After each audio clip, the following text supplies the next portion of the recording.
उत्तराखंड विधानसभा में हुई विवादित नियुक्तियों के संदर्भ में बहुत बड़ी खबर सामने आ रही है। विधानसभा अध्यक्ष रितु खंडूरी ने जांच कमेटी की सिफारिश पर 2012 से 2021 तक 228 नियुक्तियों को रद्द करने के आदेश दिए हैं। इसके साथ ही विधानसभा सचिव पद पर कार्यरत विवादित अधिकारी मुकेश सिंघल को भी निलंबित कर दिया गया है। जो 228 नियुक्तियां रद्द हुई हैं, उनमें 2012 से 2016 तक की 150, 220 की 6 तथा 221 में हुई 72 नियुक्तियां शामिल हैं। स्पीकर खंडूरी ने बताया कि चूंकि इन सभी नियुक्तियों को शासन का अनुमोदन प्राप्त था, लिहाजा इन्हें रद्द करने के लिए तत्काल शासन को प्रस्ताव भेजा जाएगा, जिसके बाद सभी नियुक्तियां रद्द हो जाएंगी। विधानसभा में हुई नियुक्तियों की जांच को लेकर बनाई गई 3 सदस्यीय कमेटी ने बीती रात विधानसभा अध्यक्ष रितु खंडूरी को रिपोर्ट सौंपी थी। जांच कमेटी में डीके कोटिया, एसएस रावत और अवनेंद्र सिंह नयाल शामिल थे। खंडूरी ने कहा कि इन नियुक्तियों को अंजाम देने वाली सभी लोगों की भूमिका की जांच की जाएगी। स्पीकर रितु खंडूरी के इस बड़े एक्शन के बाद वर्तमान कैबिनेट मंत्री और पिछली सरकार के कार्यकाल में विधानसभा अध्यक्ष रहे प्रेमचंद अग्रवाल सवालों के घेरे में आ गए हैं। गौरतलब है कि अग्रवाल ने अपने कार्यकाल के दौरान हुई 72 भर्तियों को सही बताया था, लेकिन जांच रिपोर्ट में ये सभी भर्तियां नियमों के विपरीत पाई गई हैं। 2012 से पहले हुई भर्तियों की जांच को लेकर रितु खंडूरी ने कहा कि इसके लिए विधिक जांच के बाद अगला निर्णय लिया जाएगा। समिति ने विधानसभा सचिवालय के रिकॉर्ड का परीक्षण करने पर यह पाया कि वर्ष 2016 तक, वर्ष 2020 तथा वर्ष 2021 में जो तदर्थ नियुक्तियां की गईं, उनमें अनियमितताएं थीं तथा इन भर्तियों में विभिन्न पदों के लिए निर्धारित नियमों का पालन नहीं हुआ है।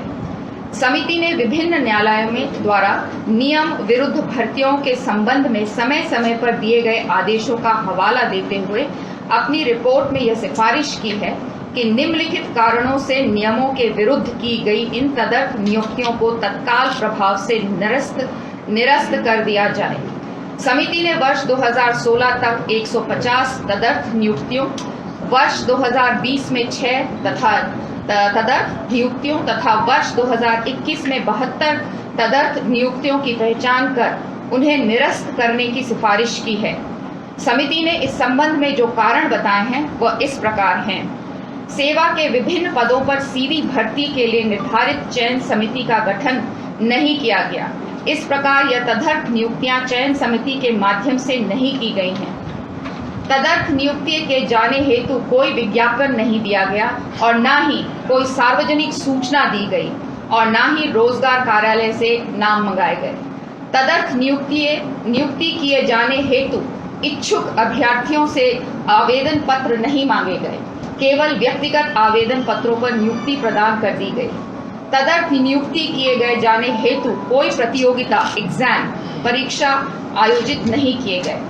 इन तदर्थ भर्तियों के लिए सभी पात्र एवं इच्छुक अभ्यर्थियों को समानता का अवसर प्रदान नहीं करके भारत के संविधान के अनुच्छेद 14 एवं अनुच्छेद 16 का उल्लंघन हुआ है। जांच समिति ने अपने रिपोर्ट में इस बात का भी उल्लेख किया है कि कार्मिक विभाग के 6 फरवरी 2003 के शासनादेश द्वारा विभिन्न विभागों के अंतर्गत तदर्थ, संविदा, नियत वेतन, दैनिक वेतन पर की जाने वाली नियुक्तियों पर रोक लगाई गई है।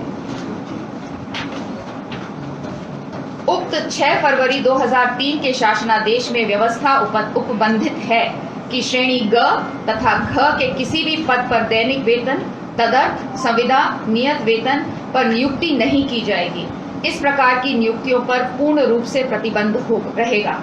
पत्रकार बंधुओं, इतनी विस्तृत जानकारी आपके साथ शेयर करने से ये लाभ होगा कि जांच समिति की सिफारिशों के अनुरूप विधानसभा अध्यक्ष के रूप में मैंने जो निर्णय लिए हैं उनको समझने में आपको आसानी होगी।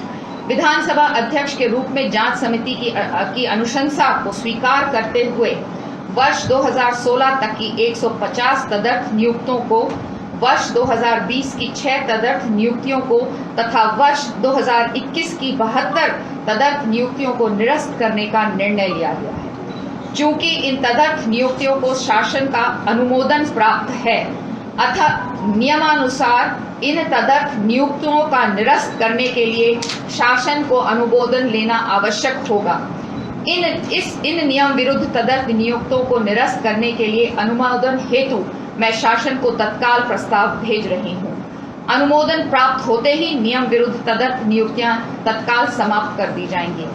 इसी प्रकार उपनल द्वारा की गई 22 नियुक्तियों को भी तत्काल प्रभाव से निरस्त कर रही हूँ। मैं आपको जानकारी दे